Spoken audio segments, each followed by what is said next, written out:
Las tres pruebas de iniciación a la inmortalidad del alma. La pirámide iniciática.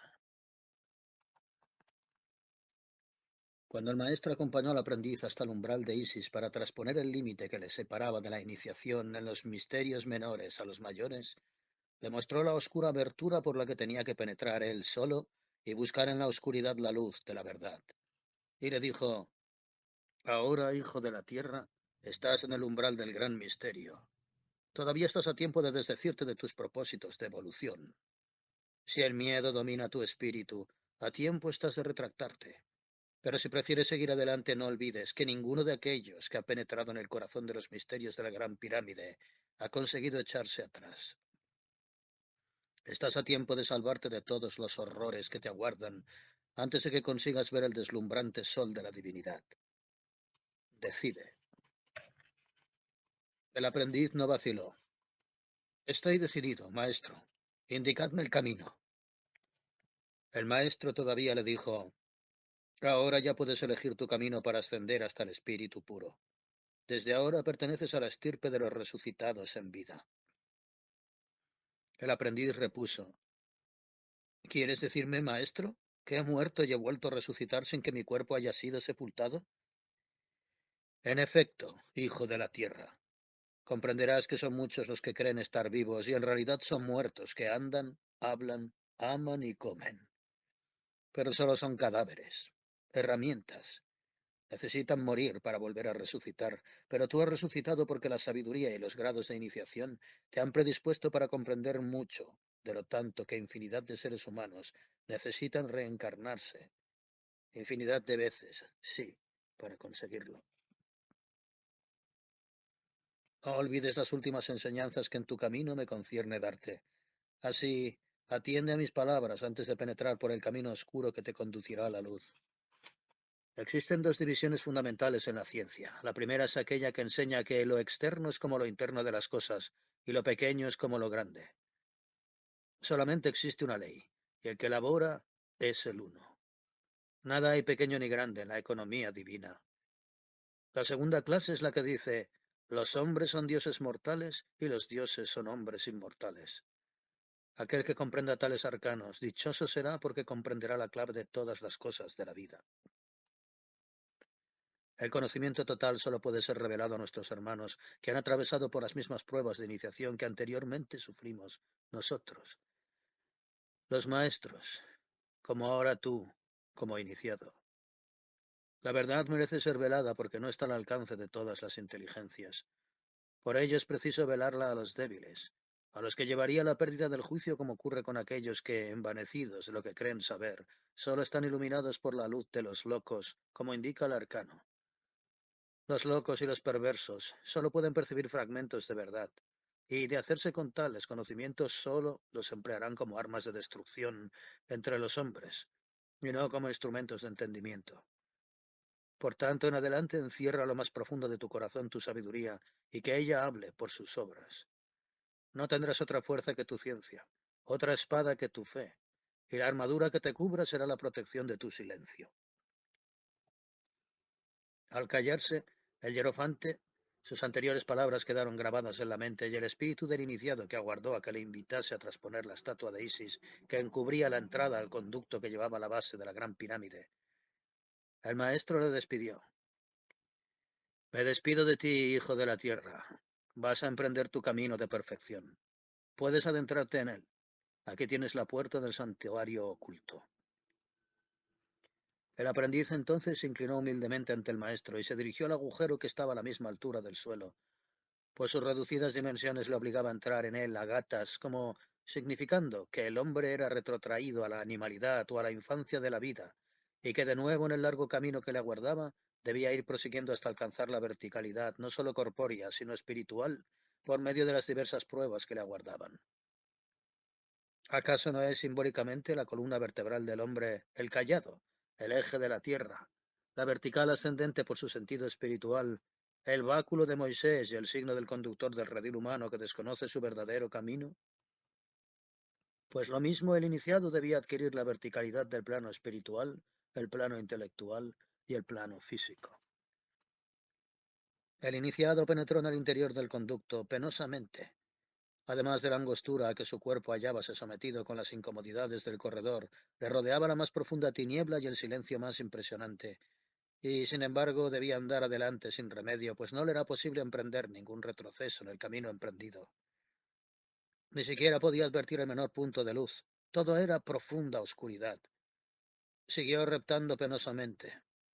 A veces se veía obligado a detenerse porque la angostura del camino se reducía, y ya no era la involución simbólica de retrotraerse a la escala inferior de la animalidad, abandonando la verticalidad del hombre puesto en pie como signo de su elevación sobre la horizontalidad de la tierra, andando a gatas, sino que el difícil camino todavía le regresaba más en la involución, obligándole a arrastrarse como un reptil, como un gusano o una larva.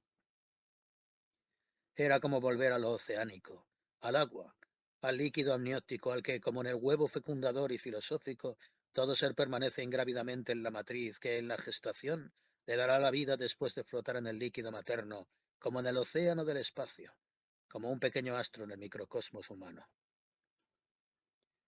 El silencio era total, un silencio hueco, distinto del silencio de las cosas y de lo viviente, un silencio de piedra hueca angustioso que no permitía librarse de él, ni siquiera hablando o produciendo ruido alguno. El neófito, en la terrible soledad de su camino, sabía plenamente que en modo alguno podía echarse atrás en su elegido propósito. Era imposible. No podía retroceder físicamente, ni tampoco detenerse, porque suponía la muerte en vida. Estaba obligado a proseguir en tanto las fuerzas no se le agotaran por el sendero elegido.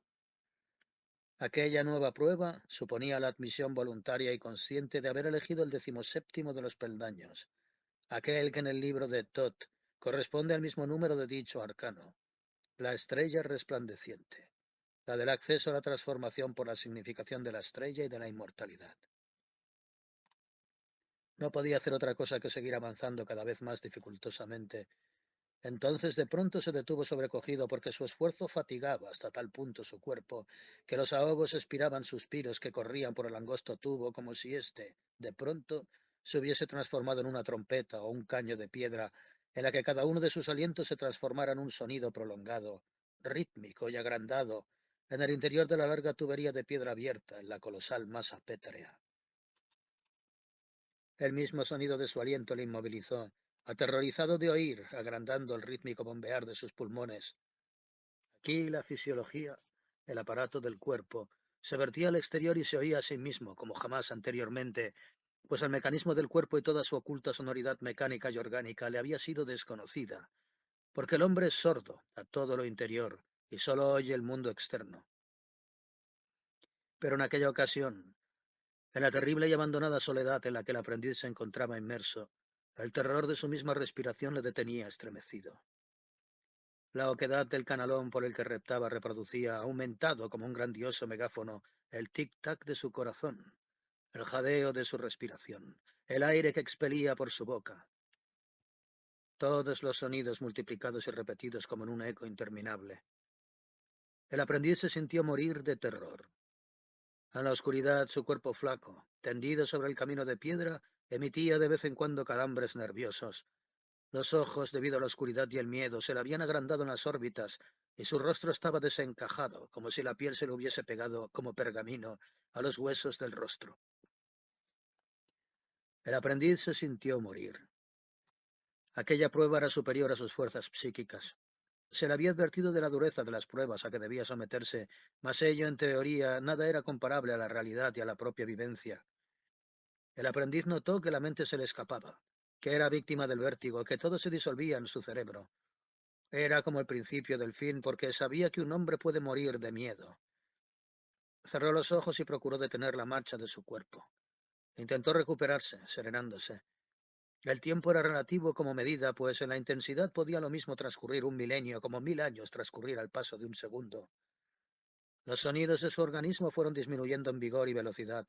También su cuerpo fue recobrando la marcha ordinaria libre de la angustia lacerante que le oprimía, pues el compás del tiempo, tal como a él se le había enseñado, debía ir a la paz del compás del universo. El compás que en su abertura indicaba la graduación pertinente para el trazado de la escuadra, base de medición de toda arquitectura. ¿Acaso la escuadra no guardaba relación con el triángulo de la pirámide y el péndulo, trazado desde el vértice superior, no era la plomada lineal de toda verticalidad equidistante angularmente con la línea horizontal? Todo tenía su compás, y aquellos que humanamente iban al mismo compás de propósitos se les llamaba compañeros. Y entonces, súbitamente, sus dedos, que arañaban la piedra y se engarfiaban en ella, alcanzaron la muesca del fin de aquel camino, el diente labial de la piedra en su borde. Una mano y otra tantearon recorriendo el borde y comprendieron la inteligencia y los sentidos que había alcanzado el final del camino horizontal en el angosto sendero, en el que trabajosamente se había deslizado en la más angustiosa oscuridad y abandono. Perplejo a oscuras, detúvose en su marcha reptante. Comprendía angustiado que más allá de donde las manos estaban con los dedos espatulados, doblados en ángulo, se abría un vacío, una oquedad. Avanzó más el cuerpo para comprobar con la longitud de las manos y brazos si aquel vacío que de pronto se había abierto en la tiniebla al paso de su cuerpo era solamente una ligera brecha a la que podía salvar prosiguiendo deslizando el cuerpo o daba acceso a un plano inferior que luego proseguía, en semejante continuidad, el camino anterior pero a nivel más bajo. Sin embargo, braceó en el vacío. Manoteó en la oscuridad sin alcanzar la continuidad en otro lado ninguno. Hundió los brazos hacia abajo intentando alcanzar dónde apoyarlos. Fue en vano. Interrogante, suspendió toda acción y concentró todo su instinto en la incógnita que le aguardaba. Por fin el aprendiz comprendió, adivinó, mejor, que lo que segaba el camino que hasta entonces tan difícilmente había seguido era la abertura de un pozo. Un pozo cuya profundidad ignoraba y cuyo destino a la vez tampoco sabía. No tenía otra alternativa que el descender por él. Mas, ¿cómo? La oscuridad más completa le envolvía. ¿Poseía en su pared alguna escalera vertical o, por el contrario, no había ninguna, y entonces quedaba obligado a desprenderse desde la altura en que se hallaba, ignorando la profundidad del mismo?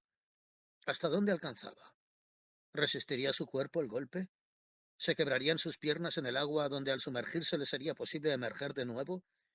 ¿Cómo saberlo? ¿Qué podía hacer? Era del todo imposible volver atrás. Había elegido por propia y libre voluntad su camino. La elección no comprendía más que la libertad del triunfo de todos los peligros que le aguardaban, y al mismo tiempo la superación de todas las dificultades en beneficio de su evolución ascendente en el plano físico, intelectual y espiritual, o de lo contrario, la muerte, el regreso a una forma de vida involutiva en el camino de las almas.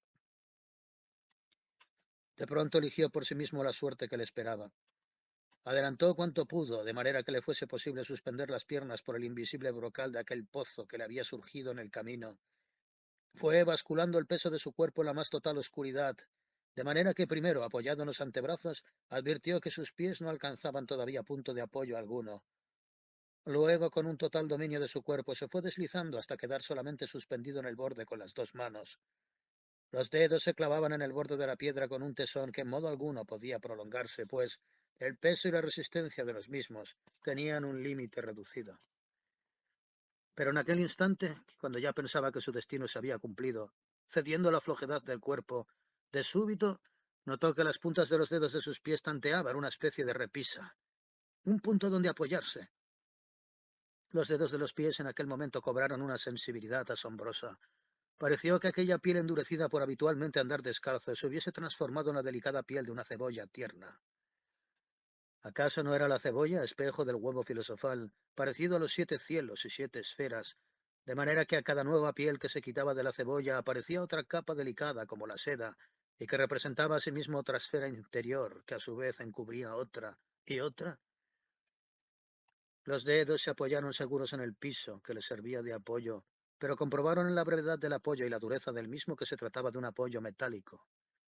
Siguiendo el borde metálico en toda su extensión, el pie indicó que aquella barra de metal duro, guardaba semejanza con la dureza del hierro, y en sus cabos se torcía y acodaba, hasta quedar cada uno de los dos extremos engrapado fuertemente en la misma pared del pozo. En la mente agudamente despierto del aprendiz se hizo la luz. Sin darse cuenta y en la total oscuridad que le envolvía, sin otros testigos que su propia experiencia directa de lo que estaba viviendo con tan intensa y profunda intensidad, el aprendiz sonrió triunfalmente porque terminaba de adivinar que aquello de metal en que sus pies había encontrado apoyo Era uno de los peldaños de una escalera de gato. Y sin embargo, la dificultad y el riesgo de precipitarse en el vacío persistía con igual peligro. Ciertamente había hallado sostén en el que apoyarse, pero ¿cómo desprenderse del borde de aquel abismo cortado por la piedra en la que sus dos manos se apoyaban para buscar nuevo apoyo inferior, donde las mismas le sirvieran de asidero para alcanzar el peldaño inmediato al que los pies se apoyaban? Con el alma en vilo se mantuvo con los pies descansados en el peldaño de hierro, y en un prodigio de equilibrio y dominio de sus nervios, desprendió una de las dos manos en tanto con la otra buscaba lo que imaginaba debía hallarse en la pared del pozo para asirse. Era como el tanteo de un ciego, sin experiencia, en la propia ceguera, la mano y su palma. Sus dedos palmearon en la pared de piedra a la búsqueda de una oquedad, de una grieta donde asirse.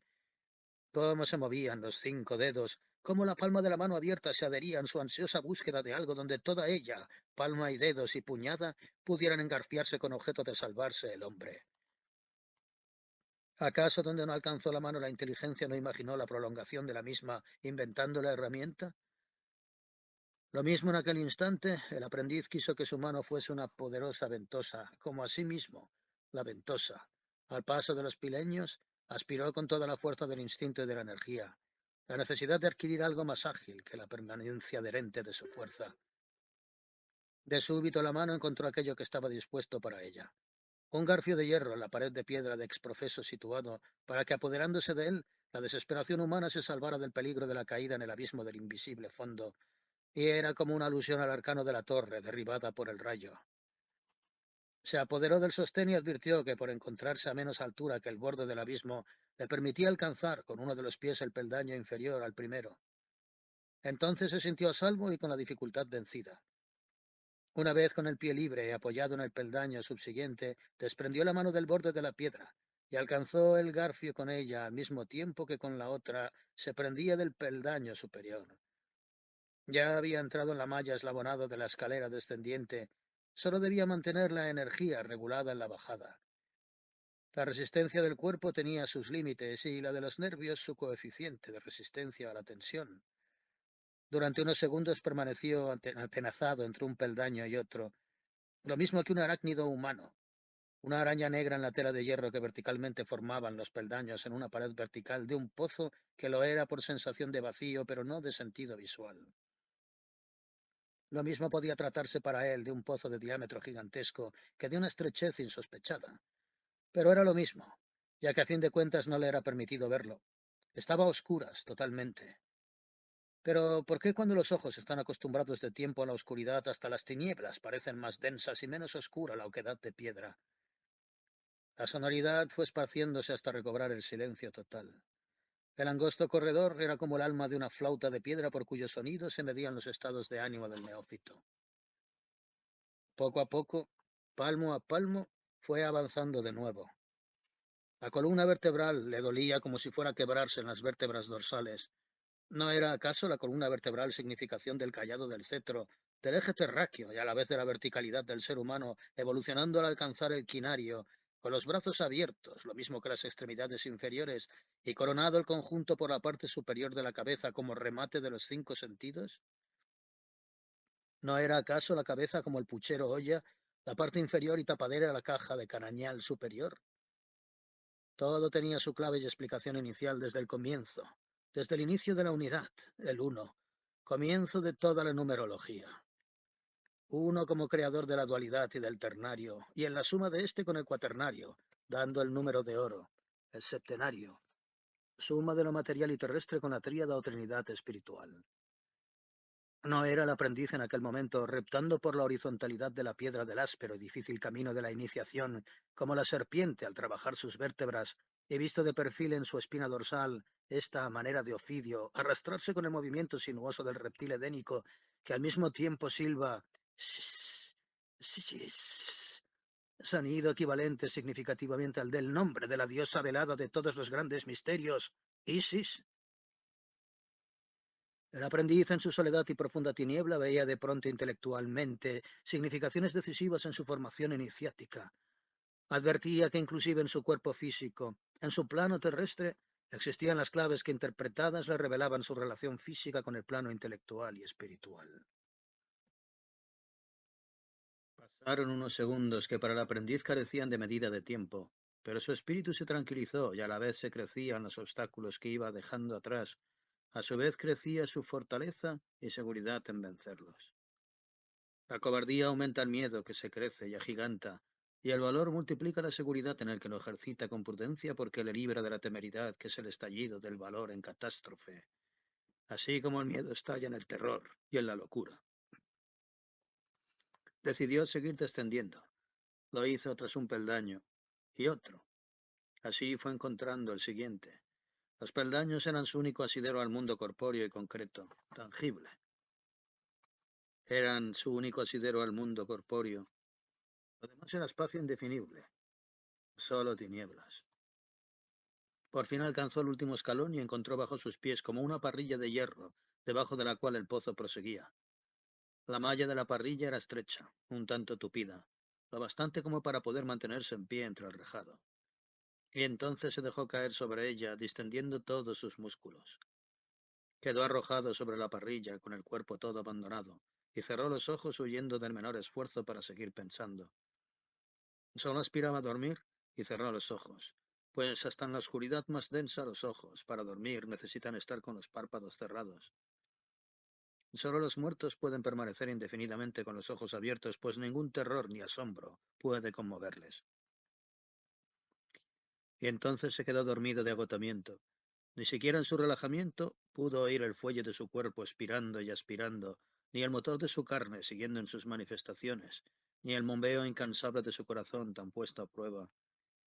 Durmió profundamente como solo puede hacerlo el hombre y la bestia.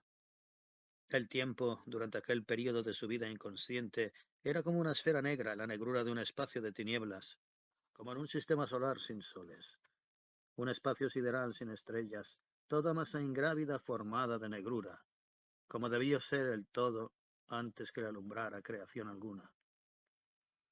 De pronto se recobró lentamente, como en el despertar de un inmenso sueño sin visiones. Entreabrió los párpados como las alas de un moscardón y no vio nada, la misma oscuridad que desde que penetrara en el conducto la acompañara. ¿Dónde quedaba la luz del mundo y de la vida? ¿Acaso no existían, como en todo dualismo, dos clases de luminosidad? Una, aquella que es la luz de lo físico, originaria del sol del dios Oro, de Ra y de Horus, y que con sus rayos vivificaban todo el Egipto milenario y daban vida al padre Nilo. Y la otra, aquella que procedía de la irradiación del Uno, y que por ser espiritual solo podía vislumbrarse con la iniciación y la sabiduría que adquiría el adepto. Todo ello pasó como una ráfaga centelleante por su plano intelectual y también por su plano físico, recordándole lo contingente del cuerpo terrestre, por ser hijo de la tierra y por tanto, solo envoltura del espíritu inmortal. No era el camino que había emprendido aquel que solo conduce a la estrella resplandeciente, la que se acompaña de otras 7 estrellas en cortejo circular, y que posteriormente en todas las religiones fue considerada en distintas formas y simbologías como la estrella de la regeneración y de las 8 beatitudes. Miró a su alrededor, buscando anhelosamente un punto de luz física, una rendija por la que la luz, la más leve claridad, se filtrara. Era como el hambre del hambriento, la sed del sediento, el ansia del deseo, y como todo anhelo del que se carece. Pero solo había oscuridad a su alrededor, tinieblas, silencio. Un silencio hueco, huérfano de toda esperanza del más leve ruido. También el silencio humano tiene sus apetencias y exigencias de sonido, y en aquel momento los 5 sentidos del hombre estaban como despellejados.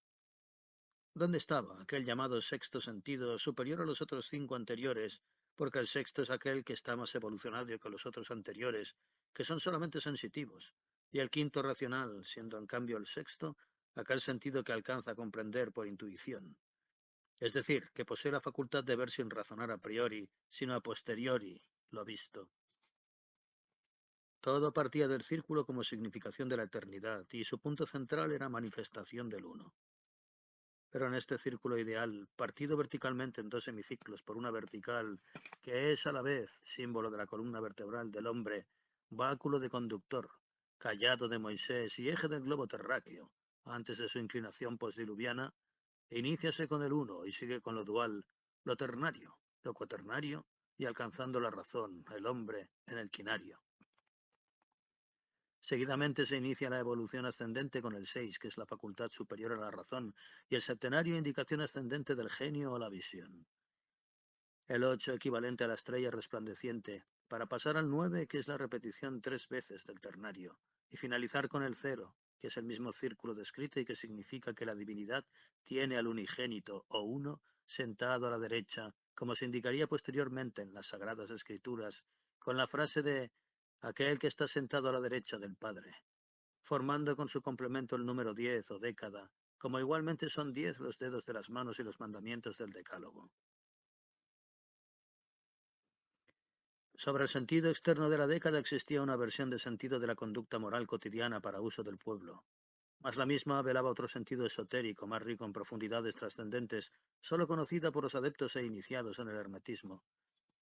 A cada uno de los mandamientos de la década correspondía un oculto sentido de significación para la vida humana que comprendía los 3 planos del hombre: su plano físico, su plano intelectual, comprendiendo las facultades de la inteligencia, y otro plano, el espiritual, que era el compendio de la buena aplicación de los 2 anteriores para verse coronados con la luz de lo espiritual emanada de Dios. Todo ello el aprendiz lo había recibido de sus maestros teóricamente, pero todavía no había comenzado a dar cumplimiento práctico en el tablero de su iniciación.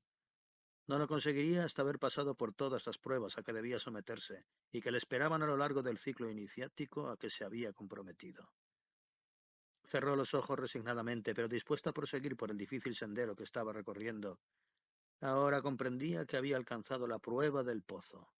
Y entonces oyó aquel leve y lejano ruido que iba aumentando y que le recordó el zumbar insistente y pertinaz de un moscardón. El ruido era leve, lejano. Moscardoneaba insistente en su oído. ¿O era una ilusión de sus sentidos hambrientos de un uso del que se encontraban desamparados? Sin padre se encontraba el hambre. Sin padre se hallaba la oscuridad. Sin padre se encontraba el profundo silencio, la sed, el tacto, no más que de relieves. ¿Era aquel ruido una ilusión como la del sediento que en el arenal ve en espejismos oasis y paraísos, como aquellos que drogados con el hachís ven en el horizonte del desierto vergeles que son paraísos? ¿O es que el alucinógeno del que le habían hablado superficialmente no era otra cosa que aquellas hambres de todos los sentidos que le movían a anhelar la satisfacción de los mismos? Y entonces prestó más intensa y profunda atención, y oyó, sin engaños, la realidad de aquel ruido leve, pero que poco a poco iba creciéndose. Y jamás anteriormente el sonido le pareció más nítido, limpio y extraño a toda mezcla con los sentidos complementarios que, por su uso, engañan tan frecuentemente al hombre. Y advirtió que aquel sonido se convertía en la vibración de una voz humana, un sonido onomatopeico, inarticulado, incomprensible, pero indudablemente producido por la única bestia que sabe hablar después que las bestias perdieron el lenguaje que entendían los hombres, y que sólo durante siglos guardaron para los iniciados las aves, y que por ello mismo sería llamado al paso de los milenios el lenguaje de los pájaros. Pero aquel era el lenguaje del hombre. El sonido se fue perfilando hasta convertirse en la voz humana. La voz habló pausada y dulcemente, pero entrañando a la vez una profunda gravedad por el sentido implícito en las palabras. El aprendiz oyó por fin claramente la voz que se dirigía a él, diciéndole: «Atiende, hijo de la tierra. Estás sumido en el pozo profundo, allí donde toda putrefacción se transforma en transformación de nueva vida. Atiende porque hasta ahora has superado toda prueba, satisfacción, y la nueva que te aguarda es la más sublime reservada a todo iniciado. La prueba que te aguarda es la del sarcófago vacío. Pero en tanto piensa en el recorrido que has realizado desde que llegaste aquí. Penetraste por entre las garras de este animal monstruoso y simbólico que está tendido sobre su base de granito ante la cadena de montes líbicos. La Esfinge es, pues, la primera creación de Egipto, y lo es desde su erección, cuya fecha se remonta a la lejanía de los tiempos, pues ya existía cuando la antiquísima raza roja pobló nuestras tierras. La Esfinge es el símbolo principal de los misterios egipcíacos y constituye su sello distintivo. Ella es la obra del más antiguo de los sacerdocios humanos. Habrás advertido que una cabeza de hombre se adelanta noblemente sobre su cuerpo de toro, que tiene garras de león, replegando a la vez sus alas de águilas a sus costados. La esfinge es la Isis terrestre, a diferencia de la otra Isis divina y etérea. La esfinge es expresión de la naturaleza en la unidad viviente de sus reinos, pues no olvides que en la gran evolución la naturaleza del ser humano sobresale surgiendo de las naturalezas animales. Por ello, en esta naturaleza múltiple y multiforme de esta singular composición escultórica, está representado el toro, el león, el águila y el hombre, y en ella están simplificados los cuatro elementos constitutivos del microcosmos: el agua, la tierra, el fuego y el aire, base todos ellos del microcosmos y del macrocosmos, sustentos de toda la ciencia del ocultismo y el hermetismo. Es por lo mismo que cuando los iniciados en nuestra antigua sabiduría ven el animal sagrado tendido en el pórtico, o las avenidas de los templos, o en las oscuridades de las criptas, se recogerán sobre sí mismos como si a semejanza de la esfinge recogieran sobre sus costados las alas de su espíritu. ¿Olvidas acaso que el hombre antes de serlo fue ángel, y que por ello aspira de continuo a volar hacia las alturas, y que como remedio de sus alas le quedan en las espaldas los alerones de los omóplatos, como resto del sostén de sus angélicas alas? Ahora te encuentras en el pozo, lugar de reflexión, y la voz que te habla te recuerda, para que no olvides la lección que te imparto, que una sola alma, el alma del todo, ha engendrado al repartirse todas las almas que se agitan en el universo. El alma es una luz velada. Cuando se la abandona se oscurece lo mismo que una lámpara a la que se olvida de reponerle aceite, palidece y se apaga. Mas cuando se vierte en ella el óleo santo del gran amor, revive esplendorosa y vivamente esparce su claridad, convirtiéndose en lo que debe ser una lámpara inmortal. Como tú sabes y se te ha enseñado, el hombre no posee en esta vida más que el alma animal y el alma racional, que llamamos Ati y Val. Por ello conviene a su evolución desarrollar la parte superior de su verdadero ser, que es el alma espiritual y el espíritu o soplo divino al que denominamos Cheivi y Ku, que sólo existen en él, en estado de germen inconsciente, y se desarrollan progresivamente en esta vida cuando el ser humano llega a transformarse por medio de la iniciación en un Osiris. Cuando hayas terminado las pruebas de admisión como iniciado, comenzará para ti el conocimiento de la sabiduría, pues antes de elevarte hasta el solio de Isis divina, tendrás que conocer a la Isis terrestre, o sea, la naturaleza, y deberás ser instruido en las ciencias físicas y andróginas. Aprenderás las ciencias de los minerales, los metales y las plantas, la historia de los hombres y los pueblos de la tierra, la medicina, la arquitectura y la música sagrada, que es otro lenguaje con el que el hombre religioso se dirige al uno, sonido del que se diversifican todos los otros sonidos del universo, y la música incluida en cada una de las palabras con su sonido sagrado. Y en tan prolongado aprendizaje, no solo aprenderás a conocer, sino a la vez en devenir más perfecto en los tres órdenes: físico, mental o intelectual, y en el espiritual, es decir, en todo el conjunto trinario de las facultades armónicas en el ser humano, tendente a su evolución anímica y trascendente. Aprenderás la energía que deviene en fuerza en proporción a los renunciamientos, y en ellos residirá todo tu poder inquebrantable, como lo fue el de todos los grandes maestros. Tu lema será esperar y trabajar. Pues aunque salgas vencedor de todas las pruebas, vencedor del miedo de la muerte, del fuego y del agua, deberás aprender lo más difícil para todo hombre que estriba en ser vencedor de sí mismo. Todo aquel que vive esclavo de los sentidos es vencido por la materia y vive definitivamente en las tinieblas. Hasta ahora has salvado tu vida, a despecho del gran pavor que infunden las tinieblas. Así has llegado al pozo. Oyes mi voz en la soledad, rompiendo el gran silencio y rasgando las tinieblas que te envuelven. Sin embargo, está sobre una parrilla de hierro y debajo de la misma prosigue la hondura del pozo. ¿Sabes qué oculta en su profundidad? No, pero yo te lo diré. Alberga agua del Nilo. Cuando el rayo que derriba la torre en el Arcano se estrella contra la cúspide de la pirámide, su fulgor eléctrico y destructivo nada puede contra ella, porque el piramidión que le remata es de mineral más duro que la resistencia del más preciado de los metales. El rayo resbala desorientado y perdido por las superficies de la pirámide, buscando dónde hendir su uña destructiva, y cuando alcanza los canales de aireación, se escamotea por ellos y recorre los conductos hasta llegar al corazón de la pirámide, donde se anida el sarcófago vacío. Llena la sala real. De nuevo escapa por los corredores hasta precipitarse en el pozo, en cuyo fondo estalla inútilmente todo su poder, al dar en el suelo, desecado por una escotilla de desagüe, cuando sobreviene una tormenta.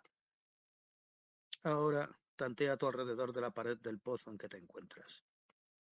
Hallarás una oquedad al mismo nivel que la rejilla de hierro. Es la salida del pozo que está dispuesta para tu valor, ya que has sobrevivido. Debes saber que aquellos otros que perdieron la serenidad y no hallaron el sostén a su pie, se precipitaron al vacío y se estrellaron contra la reja de hierro aparrillada. Así murieron, y sus restos, fundiéndose como todo cuerpo mortal, pasaron por el cedazo de hierro y se depositaron en el agua, como limo que a la salida del agua volvió al río madre de Egipto. Te has salvado, hijo de la tierra. Por ello mereces entrar en el corredor que te conducirá a la prueba de fuego. Obedece las instrucciones recibidas. Ahora te acompañará de nuevo el silencio. El aprendiz, para emudecer la voz, recobró el ánimo e incorporándose buscó a su alrededor la oquedad que se le había indicado. La halló y sin vacilar penetró por ella. Inmediatamente advirtió que la altura del corredor le permitía andar en pie, pero todo seguía en tinieblas, y comenzó a andar, primero con cautela, desconfiado de la regularidad del piso, pero comprobó bien pronto que éste, aunque no muy ancho, estaba formado por grandes losas, y que por la poca anchura le permitía alcanzar con los brazos abiertos la medida del pasadizo. Entonces, mientras andaba despacio, recordó que la medida era igual a la medida del hombre, una medida antropológica que había servido desde los comienzos de la humanidad como patrón primordial. Había comenzado con el pie, el palmo, la pulgada o pulgar, la mano prehistórica siluetada en las paredes de las cavernas, y seguía en Egipto siendo un múltiplo o a veces un canon de medición que en la escultura y en la representación de los bajorrelieves guardaba estrecha relación con la plantilla cuadriculada. Pues la cuadrícula, en Egipto, servía para la medición de las proporciones del cuerpo humano. Según el canon antiguo, el cuerpo humano medía 18 cuadros, iguales a 4 codos pequeños desde las plantas de los pies hasta la frente, derivándose en cambio la medida lineal del codo, del gesto, de la mano y el codo extendidos, de gran semblanza, aunque no igual que el llamado codo real. Todas esas enseñanzas pasaron por la mente del aprendiz en tanto avanzaba a oscuras por el corredor, y fue entonces cuando de pronto vio el destello luminoso. 11. La alfombra de fuego. ¿Qué era aquel punto lejano, casi imperceptible, que se veía en el fondo de tanta tiniebla? ¿Era luz? ¿Irradiación de una luz más poderosa? ¿Era un destello diamantino, plateado o la irisación de una rosa universal cuyos pétalos eran de oro y el botón de su corola como un gran sol? ¿Era la estrella de la mañana? ¿Era el reflejo áureo de Osiris, Oro, Ra, Horus? Era la voz luminosa de la divinidad en todas sus manifestaciones poliformes, pero todas ellas emanadas de la misma unidad. ¿Era lo invisible que se hacía visible al sentido de la vista? ¿Era un prodigio dispuesto por la clase sacerdotal del seno de la gran pirámide iniciática?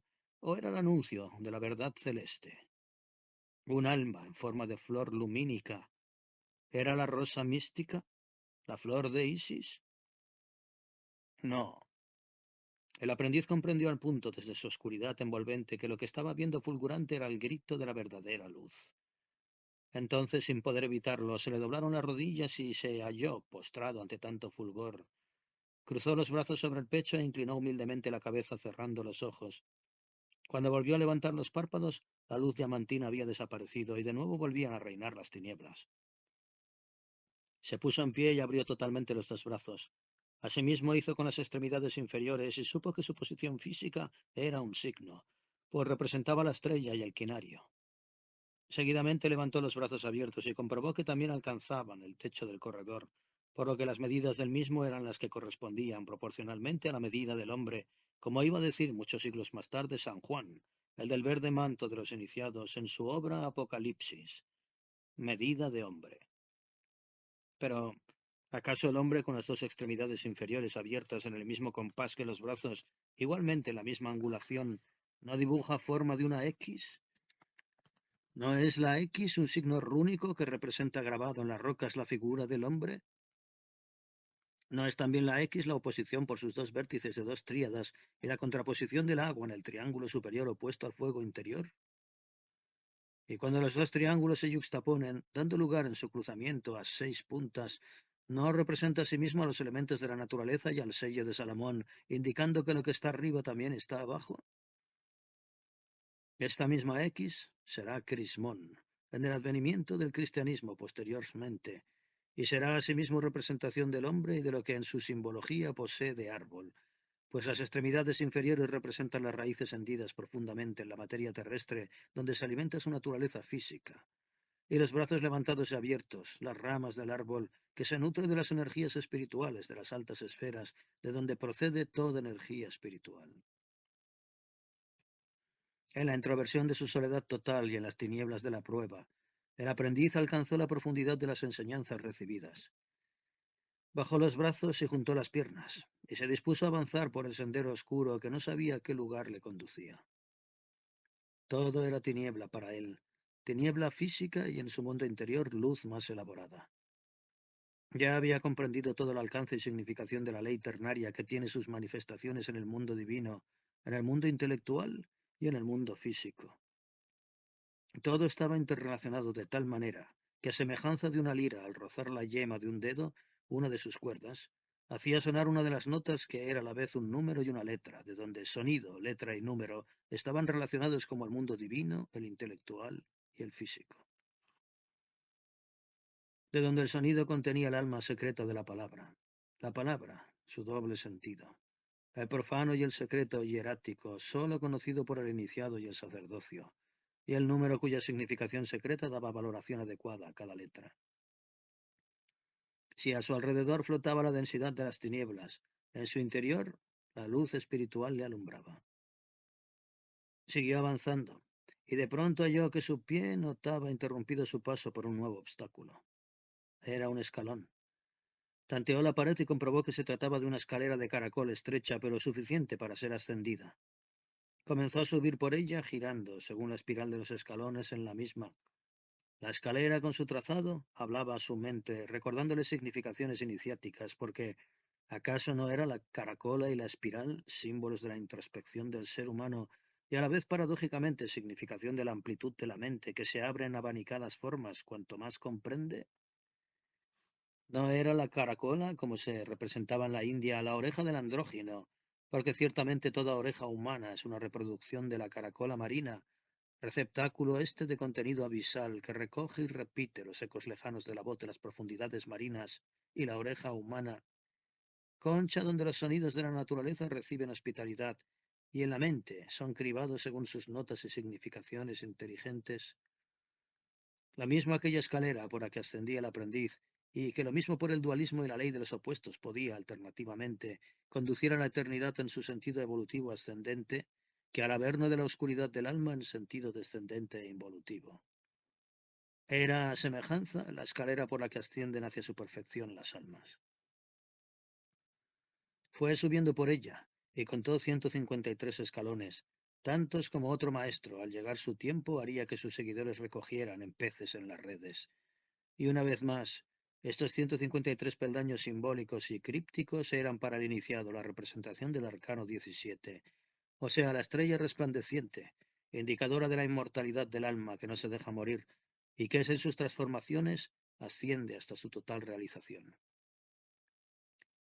La suma, una vez más, de los números del 1 al 17 daban un total de 153 peldaños de aquella escalera iniciática existente en el interior de la Gran Pirámide, donde todo estaba medido, ateniéndose al pensamiento básico de la filosofía hermética de que todo lo que está arriba está abajo. Su ascensión quedó súbitamente detenida por algo que le cerraba el paso. Se trataba de una reja de piedra. Intentó abrirla empujándola, pero le cerraba el paso. Aguardó perplejo en la oscuridad. ¿Qué debía hacer? El camino quedaba obstruido y era indudablemente infranqueable. ¿Guardaría la puerta algún secreto para abrirla?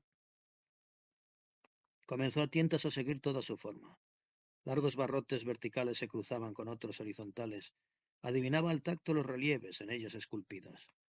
Sus manos, de pronto, hallaron el disco central provisto de una llaveta también de piedra. Por la frialdad de la materia dedujo que la puerta estaba construida con mármol. Volvió a tantear la pieza horizontal de la llaveta y recorriendo su dibujo adivinó el lenguaje de la forma, ya que se trataba de dos labios de mármol que estaban cerrados. Mensaje implícito en la forma, indicando la prudencia del silencio de la boca cerrada. Entonces agarró con cada mano el extremo de la boca donde los dos labios juntos se estilizaban agudamente. Forcejeó, observando que, lo mismo que en un timón de las naves del Nilo, lograba un movimiento. Giró hasta dejar la posición de la boca invisible en sentido vertical, y entonces, más allá de la puerta rejada, vio brotar una claridad dorada y suave. La luz inmediatamente se fue acercando hacia la puerta por el otro lado, avanzando por lo que era un espacioso corredor o galería. Empujó la puerta y comprobó que ésta cedía, abriéndose. Pasó al corredor, al mismo tiempo que la luz se convertía en otra y otra. ¿Eran 3 lámparas o una sola lámpara que había encendido 3 pábilos? Era indudablemente la luz de la tríada espiritual, la luz de Isis, Horus y Ra. Pero eran 3 lámparas distintas. Las vio aproximarse y cada una era sostenida en la mano por un sacerdote. La galería se alumbró de claridad. Cada sacerdote vestía de blanco como signo de su pureza. Llevaba la cabeza cubierta por una tiara blanca, el del centro, y los otros dos la cabeza rasurada con el pelo corto, pero en la coronilla afeitada con un círculo representativo del disco solar.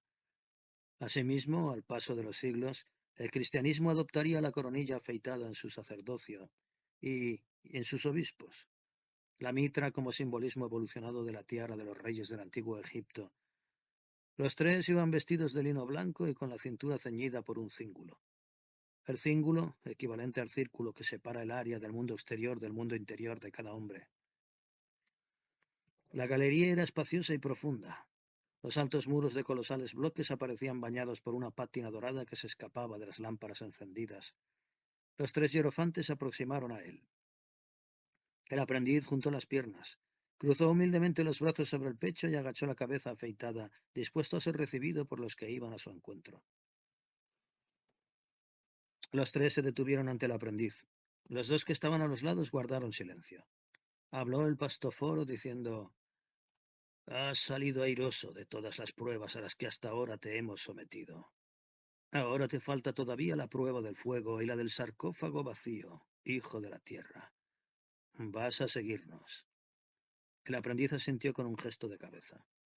Los tres sacerdotes le volvieron la espalda y comenzaron a andar hacia las profundidades del corredor.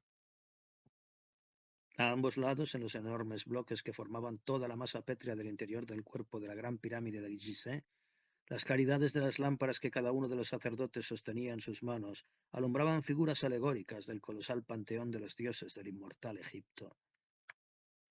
Durante unos minutos anduvieron en silencio. Las sandalias de los sacerdotes parecían de seda, pisando las grandes losas sin ruido. Por fin alcanzaron el fin de la galería. Sorprendentemente, los dos sacerdotes que formaban la compañía del que iba en el centro de los tres avanzaron adelantándose unos pasos, cuando hubieron llegado frente al muro que les interrumpía el paso y que daba término al corredor. Estaban los cuatro detenidos ante el muro cerrado.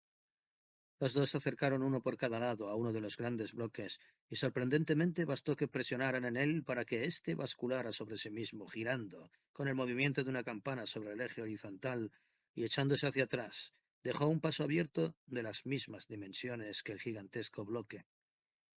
Bastaba un simple movimiento ejercido en el mismo para que la gravedad quedara desplazada como en el platillo de una balanza.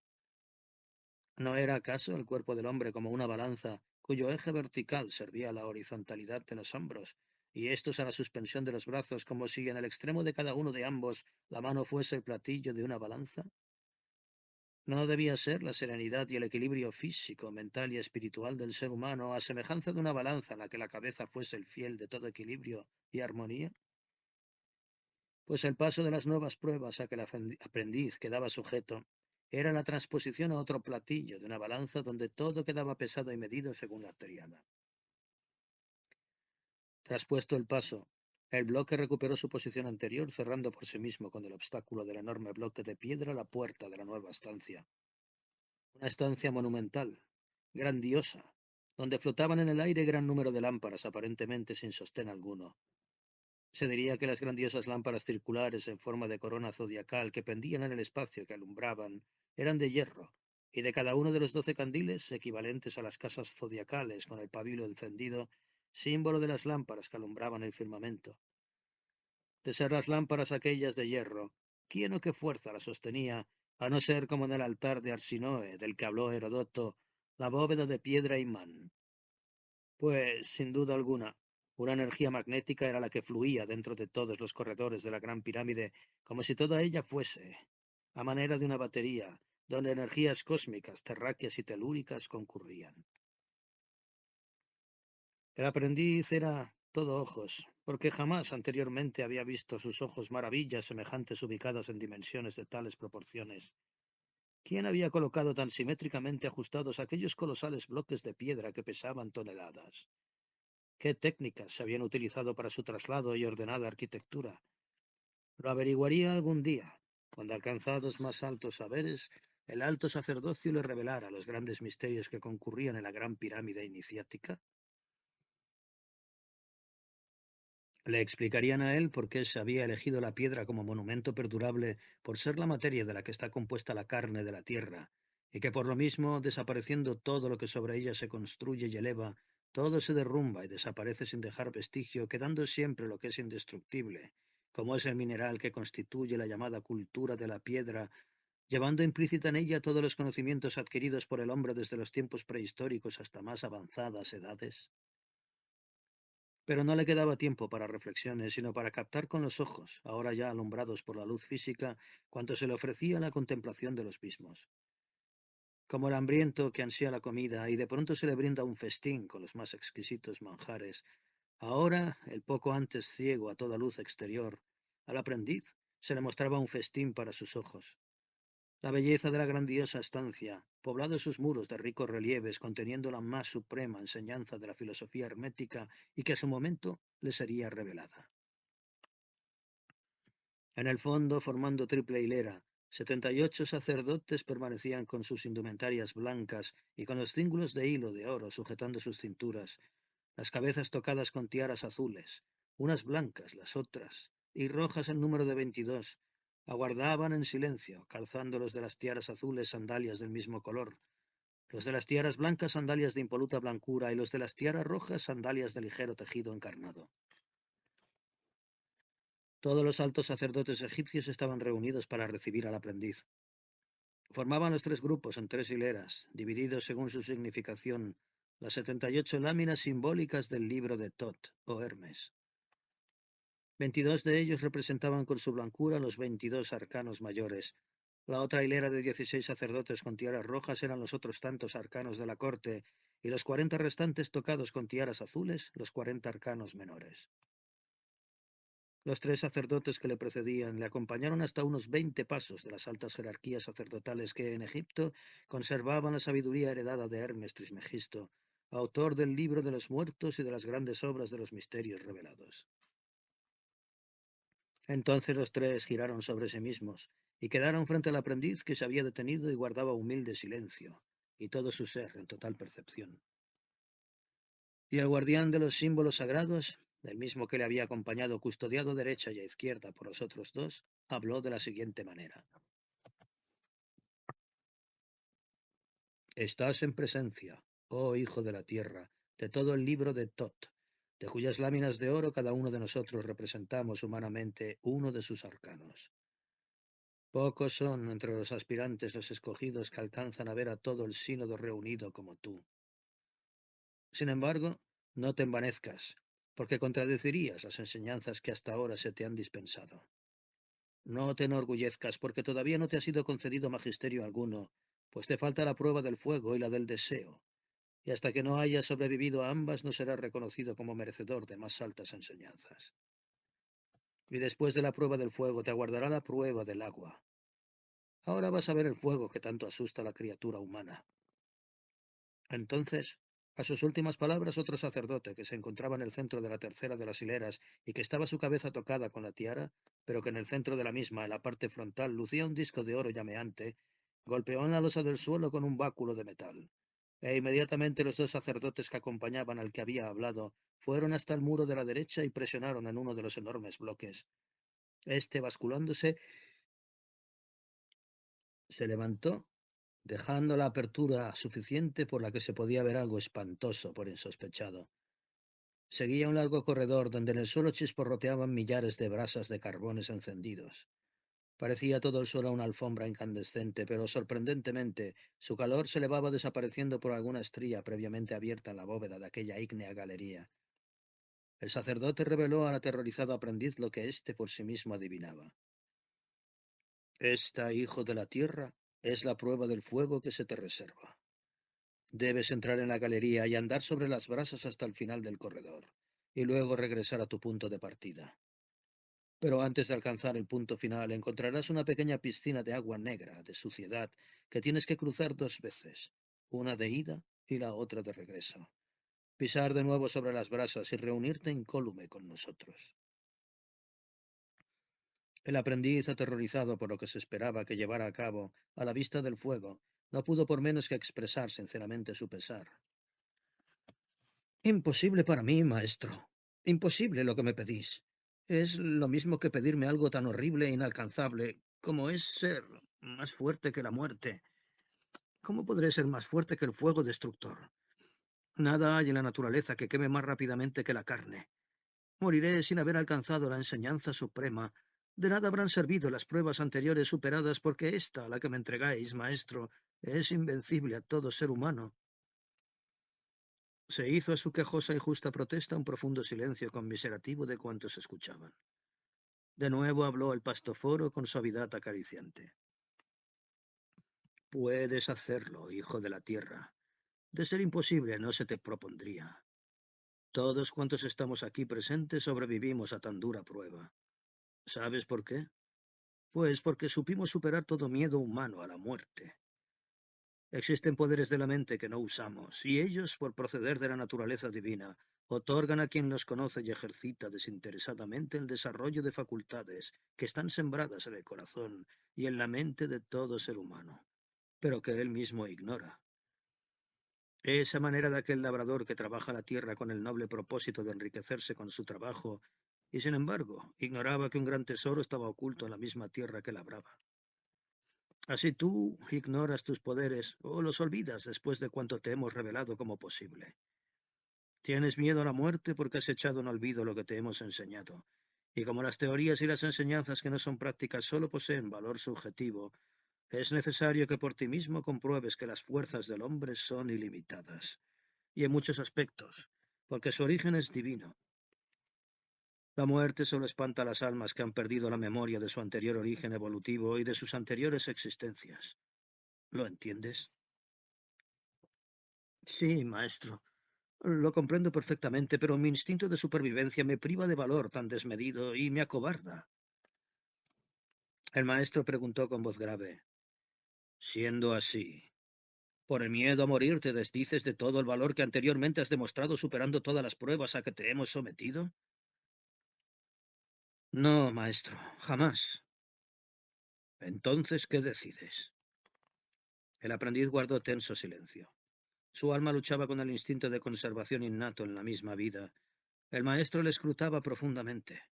Se diría que leía en la tempestad que en el alma del aprendiz se estaba librando, y en cuyas aguas parecía que podía zozobrar toda su anterior entereza. Le dijo, vas a abandonar todo cuanto has recogido y huir de la batalla del alma, abandonando todas las anteriores victorias, dejando tu alma desvalida y sin armadura a merced de la ignorancia del más allá y de su destino supremo. Vas a borrar de tu memoria lo que te hemos enseñado y a renegar a causa de tu cobardía de lo que hasta ahora estimaste como bien supremo y excelso. Del alma del aprendiz brotó desafiante la réplica al terrible reto. Jamás. Un leve suspiro de satisfacción se escapó de todos los sacerdotes reunidos. Todos, en el corazón, celebraban y se regocijaban de la determinación del aspirante. El maestro, con voz grave y afable, decidió entonces. Cuando quieras, hijo de la tierra, el fuego y el agua te aguardan. Y con el brazo extendido señaló el alumbrado portón dentro del cual fulguraban las brasas. El aprendiz, con gesto breve, se desprendió de la única prenda de su mandil que rodeábale la cintura y quedó desnudo de cuerpo entero y con 2 pies descalzos. Un profundo silencio admirativo flotaba en la gran sala.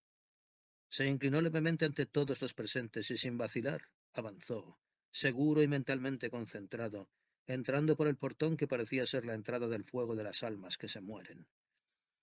Su figura enteca y espigada se recortó oscuramente sobre el fuego rojo que alumbraba el interior del corredor alfombrado de brasas. El aprendiz entró en estado de profunda introspección, olvidado de que lo que las plantas de sus pies estaban pisando eran ascuas encendidas y abrasadoras. Crujían bajo sus pies. Notaba brasas que se rompían como carbones apagándose al tacto de las plantas de sus pies, y siguió avanzando como envuelto en una aureola de oro o de luz áurea.